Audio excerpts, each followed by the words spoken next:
Se a gente pensar na representação nos filmes, novelas, enfim, nas ficções que tratam do Dom João, a gente vai lembrar de um cara abobalhado, desastrado, comilão, preguiçoso, um pouco idiota, quase como se ele fosse o gordo da dupla O Gordo e o Magro.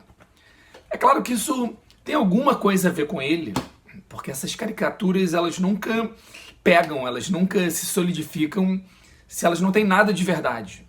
Tem alguma verdade nisso, em relação ao Dom João, mas muito pouco. E encobre todo um outro aspecto da vida do Dom João, muito importante para a gente entender os acontecimentos desse período e que se seguiram. Ele parecia não ser nem destinado, nem adequado a ser um rei. Quando ele nasce, ele é o segundo filho da Dona Maria. A Dona Maria já tinha um filho, a rainha de Portugal, já tinha um filho, o Dom José, que era então o sucessor do trono, e era amado pela corte, pelos pais, pela população em geral. Ele parecia ser o homem ideal para assumir o trono. Inclusive, antes da Dona Maria assumir, houve um certo bochicho, assim, um certo comentário de que ela nem assumiria o trono, ela passaria direto para o filho, para o Dom José. Isso não aconteceu. A Dona Maria assumiu o trono e vai governar por bastante tempo, mas todos aguardavam esse momento do Dom José assumir o trono, inclusive o Dom João, que nunca pareceu ou se preocupar ou com vontade de assumir esse lugar.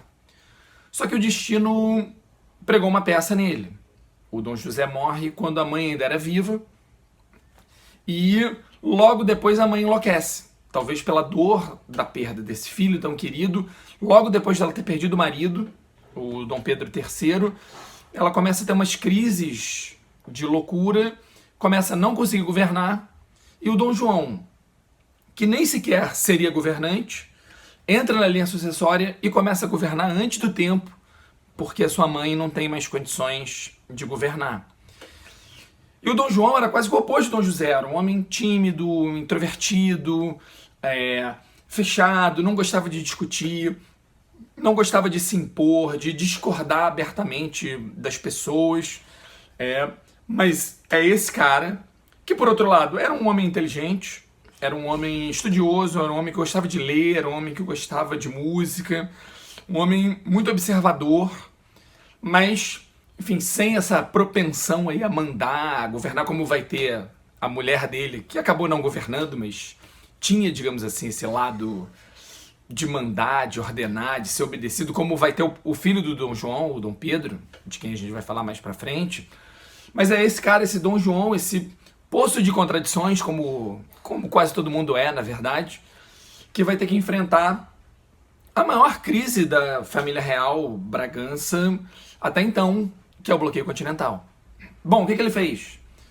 Tem um filme chamado Carlota Joaquina, ali dos anos 90, um filme cheio de qualidade, sobretudo quando a gente pensa na época que o filme foi feito, mas também com alguns problemas em termos historiográficos, de história mesmo.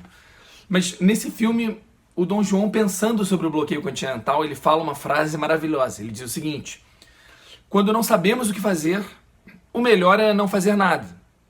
Maravilhoso, sensacional. Não sei se ele disse isso, provavelmente ele não disse, mas reflete bem o estado de espírito dele. Eu não posso fazer nenhuma coisa nem outra. E o que ele faz então? Ele ganha tempo. Ele começa, na verdade, a escrever cartas e se comunicar tanto com a Inglaterra, de um lado, como com Napoleão, dizendo para os dois que aceitava as suas condições. Então, Napoleão obrigava ele a fechar os portos, ele escrevia para o Napoleão e dizia assim: vou fechar os portos, tô só resolvendo coisas burocráticas aqui e tal. E ele escrevia para a Inglaterra e dizia: não, esquece isso, não vou fechar os portos não. Se eu for fechar, eu aviso e tal. E aí, esperava um tempo e Napoleão pressionava, dizia: pô, cadê o fechamento dos portos? Não quero só fechar os portos, eu quero fechar os portos e quero que você tome os bens dos cidadãos ingleses que estão em Portugal. E aí Dom João dizia: olha, não, calma aí, sim, pode ser, vou fechar os portos, depois a gente vê isso dos bens. Aí escrevi para a Inglaterra dizendo: olha, eu vou ter que fechar os portos, mas eu abro um porto para você no Brasil ou numa ilha portuguesa, mas não vou tomar seus bens, nem vou declarar guerra. E ele ia dizendo para um e para outro, cedendo um pouco aqui, cedendo um pouco acolá, torcendo para que as coisas se resolvessem antes dele ter que tomar uma atitude real.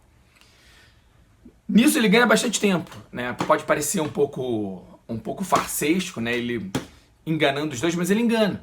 Napoleão escreve um livro de memórias no fim da vida e ele diz algo fenomenal. Ele fala o seguinte: fui vencido várias vezes ao longo da minha vida, mas uma pessoa me enganou, Dom João. De fato, Dom João ganha um tempo enorme com isso.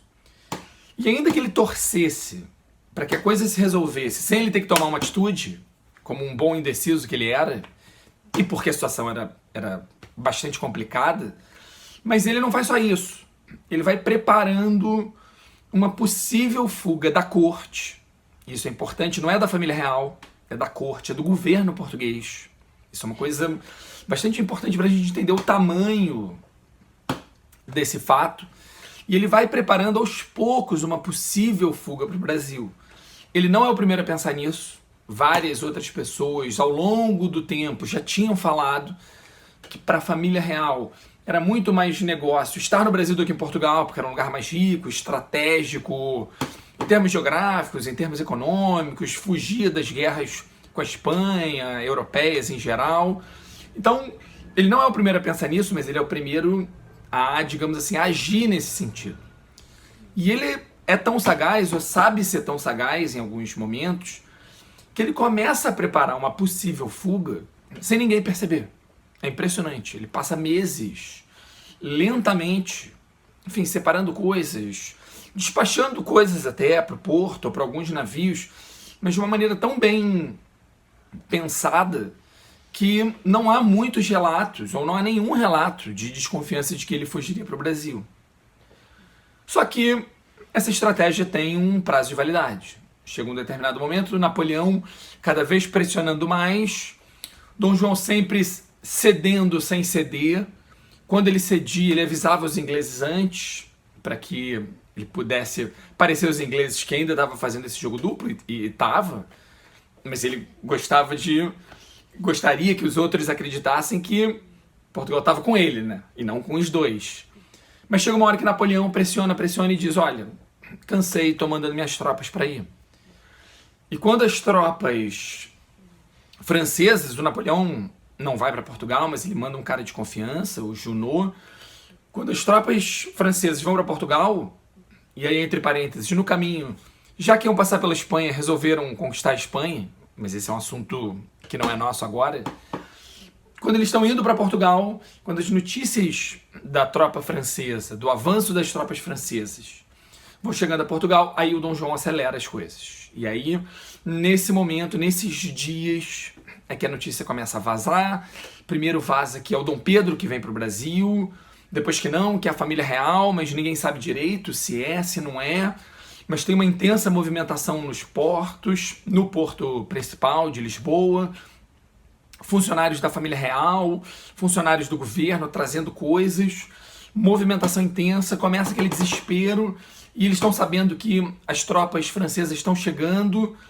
Dom João ordena, embarca no meio da noite, né, para não se despedir ou não ter que prestar contas à população portuguesa, menos por descaso e mais por vergonha, ou talvez por medo, insegurança.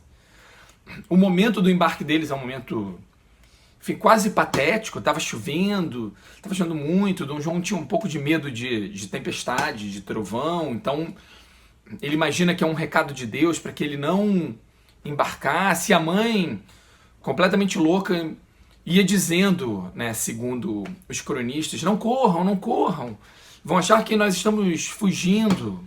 Sim, nós estamos fugindo, madame. Ou seja, nesse clima um pouco atrapalhado, mas atrapalhado olhando de agora, né, do ponto de vista dos portugueses do momento, era uma tragédia, né? O rei, a família real, o governo português está nos abandonando no momento em que a gente mais precisa. O Dom João, a família real, as pessoas embarcam, muita gente que era para embarcar, acabou não embarcando. O exemplo mais conhecido, ou um dos exemplos mais conhecidos, é o bibliotecário real, que viria junto com a biblioteca. Barraram ele meio sem querer, mas tudo bem, porque esqueceram os livros também. E aí ele encontrou os livros no chão e foi enviando para o Brasil aos poucos, né, que virou o acervo da atual Biblioteca Nacional. Muita gente que não era para embarcar, acabou embarcando, dando carteirada, assim, uma coisa bem luso-brasileira. Eles embarcam, mas demora ainda para sair do porto. Primeiro porque tem muita coisa para preparar, segundo que o tempo estava ruim. O fato é que só alguns dias depois eles, de fato, os navios, de fato conseguem zarpar, né? Enfim, rumar para o Brasil com a proteção inglesa. Dom João, quando sabe das tropas francesas, fecha um acordo sigiloso com a Inglaterra, em que a Inglaterra prometia ajudar o transporte da família real em troca de alguns benefícios econômicos que seriam detalhados mais para frente. Então, finalmente, os portugueses conseguem sair do porto, rumando para o Brasil, e nesse momento as tropas francesas chegam e ficam a ver navios. Algumas pessoas dizem que é daí que nasceu essa expressão, porque eles chegam logo depois dos navios portugueses chegarem no alto mar. Agora, os portugueses não ficaram só a ver navios, né? O que eles viram também foi uma população portuguesa destruída. Os comentários dos soldados franceses eram de gente jogada na praia, chorando, de gente que se jogou ao mar, tentando nadar, alcançar o navio para vir com eles. Enfim, gente literalmente sentada na calçada, assim, os franceses chegando e eles sentados na calçada chorando, assim, fomos abandonados. E uma outra coisa que os franceses viram, mas isso eles não podiam perceber ainda, é que essa fuga, essa saída da corte influenciou decisivamente a maneira pela qual a independência do Brasil se daria alguns anos depois. Se não tivesse havido transferência da corte, poderia ter havido independência, provavelmente teria havido, mas de uma maneira completamente diferente.